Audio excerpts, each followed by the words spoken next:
ఓం గం గం గణాధిపతియే నమ. ఓం విశ్వకర్మ వీరబ్రహ్మణే నమ. మిత్రమా, మీకు ఈరోజు అబ్రకము నుండి సత్వము తీసే విధానం చెప్తా వినండి.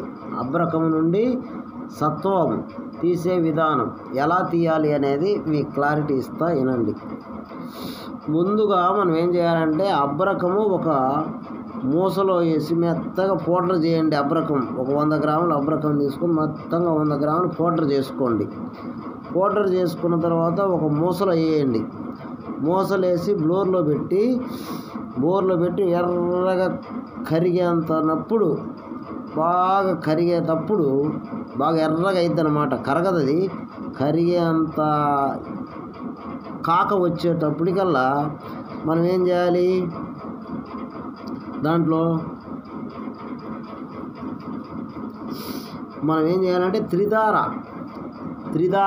పెంకులు అంటే త్రిధార ఎండిపోయిన త్రిధార కొమ్మలు ఉంటాయి కదా, ఎండిపోయినాయి త్రిధార కొమ్మలు అవి తీసుకొచ్చి ముందుగానే మనం ఏం చేయాలంటే బాగా తీసుకొని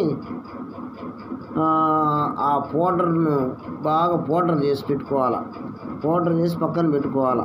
అంతవరకు అది. తర్వాత ఏం చేయాలి, శంకుపాషాణం ఎంత, ఓ 15 గ్రాములు. ఓకేనా?